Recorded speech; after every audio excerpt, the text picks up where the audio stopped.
یہ 90 کی دہائی تھی۔ میں ان دنوں نوکری کی تلاش میں کراچی چلا آیا۔ کراچی کے بارے میں سنا تھا کہ یہ سب کو اپنے دامن میں پناہ دیتا ہے۔ یوں تو کراچی میں میرا کوئی واقف کار نہ تھا، مگر اپنے اوپر مجھے بہت بھروسہ تھا۔ اکاؤنٹنٹ کی پڑھائی مکمل کر کے آیا تھا۔ ابا جان کی ریٹائرمنٹ میں 1-2 سال ہی باقی تھے۔ مجھے امید تھی کہ نوکری جلد مل جائے گی اور میں اپنے پاؤں پہ کھڑا ہو جاؤں گا۔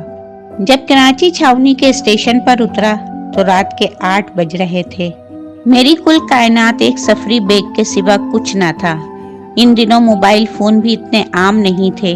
میں گاڑی سے اتر کر ایک طرف چل دیا، مگر بھوک نے میرا برا حال کیا ہوا تھا، سو ایک چائے کے اسٹال پہ رک گیا۔ چائے کے ساتھ وہ برگر بھی بیچ رہا تھا۔ زیادہ راہ کے طور پر میرے پاس کل 5,000 روپے تھے، جو خاصی رقم تھی۔ میں نے سوچا تھا کہ کہیں چھوٹی موٹی سرائے نما جگہ ڈھونڈ کر وہاں رک جاؤں گا اور نوکری مل جانے کے بعد جگہ تبدیل کر دوں گا۔ چائے اور برگر سے انصاف کرنے کے بعد میں سوچنے لگا کہ کس طرف جاؤں۔ پھر ارادہ کیا کہ آج رات یہیں اسٹیشن پر بسر کی جائے اور کل صبح اٹھ کر پہلے رہنے کا کوئی آسرا ڈھونڈا جائے۔ میں ایک بینچ پر بیٹھ کر آنے جانے والے لوگوں کو دیکھنے لگا۔ اللہ سے دعا بھی کر رہا تھا کہ وہ جلد میرے لیے نوکری اور رہنے کا کوئی وسیلہ بنا دے۔ بیٹھے بیٹھے رات کے 11 بج گئے۔ اسٹیشن کی رونقیں ماند پڑنے لگیں۔ میں موقع دیکھ کر بیگ سر کے نیچے رکھ کر لیٹ گیا۔ کسی نے کوئی نوٹس نہ لیا۔ نہ جانے کب میری آنکھ لگ گئی۔ رات کے پچھلے پہر ٹرین کی وسل سے آنکھ کھل گئی۔ اٹھ کر دیکھا تو کلاک 3 بجا رہا تھا۔ کوئی مال گاڑی جانے کو تیار کھڑی وسل دے رہی تھی۔ میں نے بیگ اٹھا کر گود میں رکھ لیا۔ موسم ٹھنڈا ہو رہا تھا۔ چائے کا اسٹال کھلا تھا۔ اکا دکا مسافر دکھائی دے رہے تھے۔ اسٹیشن ماسٹر کے آفس کی لائٹ بند تھی۔ میں چوکس ہو کر بیٹھ گیا۔ صبح پہلی گاڑی ملتان کے لیے کب نکلتی ہے؟ ایک مسافر نے مجھ سے پوچھا۔ مجھے نہیں معلوم، چائے والے سے پوچھیں، میں نے مختصر جواب دیا۔ وہ آگے بڑھ گیا۔ اتنے میں ایک عمر رسیدہ کلی میرے بینچ پہ آ بیٹھا۔ کہاں سے آئے ہو بیٹا؟ اس نے پہلا سوال کیا۔ جی فیصل آباد سے، میں نے کہا۔ رہنے کا کوئی آسرا نہیں ہے کیا؟ وہ عام سے لہجے میں بولا۔ میں نے چونک کر اسے دیکھا۔ آپ کو کیسے پتا؟ بیٹا یہ بال دھوپ میں سفید نہیں کیے، دنیا دیکھی ہے۔ کب سے اس بینچ پہ لیٹے ہو اور کوئی لینے بھی نہیں آیا؟ وہ چائے لے کر پینے لگا۔ جی بابا جی، میں نوکری کی تلاش میں آیا ہوں، ابھی تک تو کچھ پتہ نہیں ہے شہر کا۔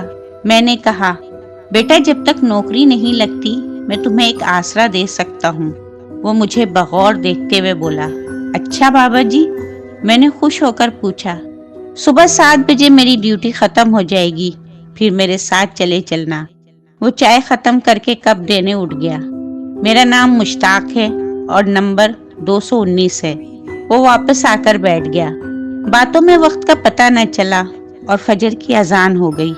نماز پڑھ کر مشتاق بابا 6 بجے والی ٹرین کی طرف بڑھ گئے اور میں وہیں بیٹھا ان کا انتظار کرنے لگا۔ ٹھیک 7 بجے میں ان کے ساتھ چل دیا۔ نامعلوم راستوں سے ہوتے ہوئے ہم ایک حویلی نما عمارت کے پاس پہنچے۔ بس بیٹا یہی وہ جگہ ہے۔ وہ رکشے سے اترے اور کرایہ دینے لگے۔ میں نے دینا چاہا تو بولے، ابھی بہت وقت ہے، پھر کبھی سہی۔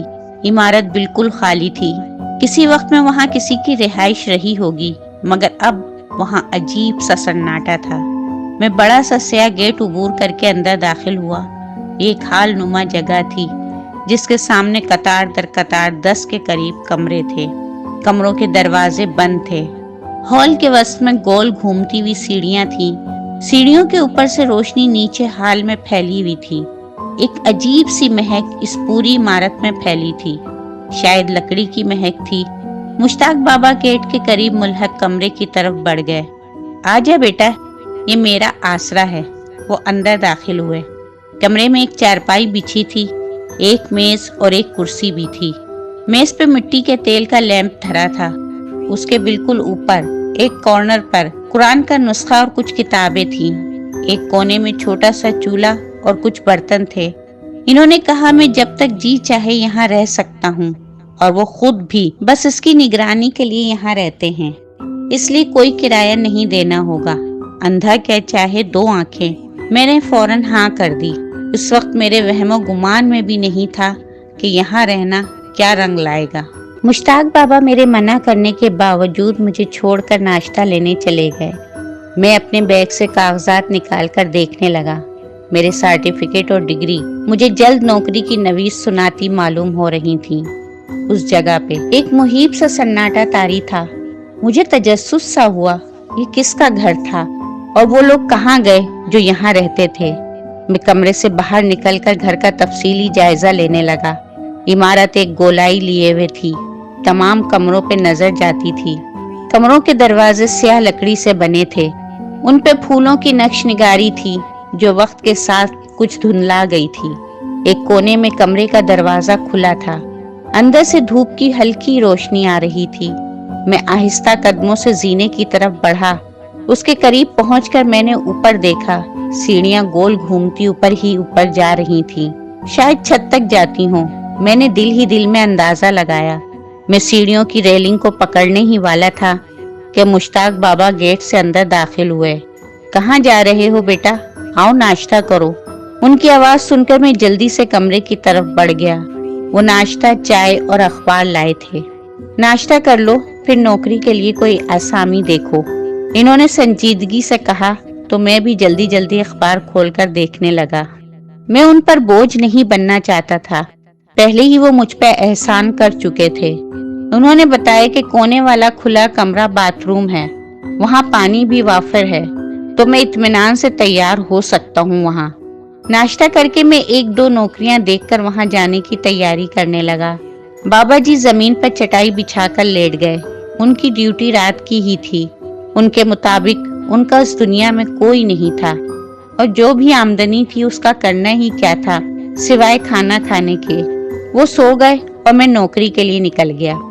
اس حویلی نما عمارت کو باہر نکل کر میں نے غور سے دیکھا۔ وہ 3 منزلہ عمارت تھی اور اچھی حالت میں قائم تھی۔ عمارت کی چاروں طرف میں کافی دور تک میدان تھا، باقی آبادی اس سے ہٹ کر تھی۔ بابا جی نے پتہ لکھوا دیا تھا تاکہ آنے میں مشکل نہ ہو۔ 1-2 جگہ انٹرویو دے کر جب میں واپس پہنچا تو عصر اور مغرب کے درمیانی وقت تھا۔ میں نے دروازے کی طرف ہاتھ بڑھایا ہی تھا کہ بابا جی نے دروازہ کھول دیا۔ میں نے حیرت سے ان کو دیکھا تو وہ بولے، میں کھانے کو کچھ لینے جا رہا تھا۔ میں نے ان کو منع کر دیا کیونکہ میں کھانا لے کر آیا تھا۔ 7 بجے کھانے اور چائے سے فارغ ہو کر بابا جی اسٹیشن کے لیے اٹھ کھڑے ہوئے۔ جانے سے پہلے انہوں نے مجھ سے کچھ باتیں کی۔ ان کا خلاصہ یہ تھا کہ گھر کا مین دروازہ رات کو کسی قیمت پر نہیں کھولنا، کمرے کے سوا کہیں بجلی روشن نہ کی جائے، ضرورت کے سوا کمرے سے نہیں نکلنا، اور کوئی بھی وجہ ہو اوپر نہیں جانا۔ وہ چلے گئے اور میں لیمپ چلائے کمرے میں بیٹھ گیا۔ مشتاق بابا کی باتوں سے میرا ذہن الجھ گیا تھا، مگر سر چھپانے کا فی الحال یہی ایک ٹھکانہ تھا جو میں گنوانا نہیں چاہتا تھا۔ آج کے انٹرویو سے میں کافی پر امید تھا۔ میں اپنی پسندیدہ کتابیں جو میں ساتھ میں لایا تھا نکال کر پڑھنے لگا۔ تھکاوٹ اس قدر تھی کہ جلد ہی سو گیا۔ اچانک میری آنکھ کسی چیز کے گرنے کی آواز سے کھل گئی۔ میں اپنی جگہ پہ لیٹا اس بات پہ غور کرنے لگا کہ یہ خواب تھا یا حقیقت۔ کمرے میں مکمل اندھیرا تھا، لیمپ سونے سے پہلے میں بند کر چکا تھا۔ میں نے کروٹ لے کر دوبارہ آنکھیں بند کر لیں۔ جیسے ہی میری آنکھ لگنے لگی، زوردار آواز آئی جیسے کوئی دروازہ بند ہوا ہو۔ میں اٹھ کر بیٹھ گیا، گھڑی پہ نگاہ ڈالی تو سوئیاں 3 بجا رہی تھیں۔ میں کافی نیند لے چکا تھا اور اب عجیب سی کیفیت میں کمرے میں بیٹھا تھا۔ مجھے یاد آیا کہ میرے بیگ میں ایک ٹارچ بھی تھی جو کسی وقت میں نے رکھ لی تھی۔ میں نے ٹارچ نکالی اور کمرے کے دروازے کی طرف بڑھا۔ دروازہ کھولنے سے پہلے ہی مجھے مشتاق بابا کی نصیحت یاد آئی کہ رات میں کمرے سے نہیں نکلنا۔ اسی وقت پھر سے کوئی دروازہ کھلا اور بند ہوا۔ میں جوان تھا اور نڈر بھی۔ میں نے ٹارچ روشن کی اور کمرے کا دروازہ کھول کر باہر نکل آیا۔ باہر آتے ہی یک ٹھنڈی ہوا کا جھونکا مجھے ٹھٹرا گیا۔ شاید پوری چاند کی رات تھی۔ سیڑھیوں سے چاندنی حال میں پھیل کر عجیب نقش و نگار بنا رہی تھی۔ اب ایک عجیب پرہول سناٹا تھا۔ میں آہستہ آہستہ کمروں کے دروازے چیک کرنے لگا۔ سب کے سب دروازے بند تھے۔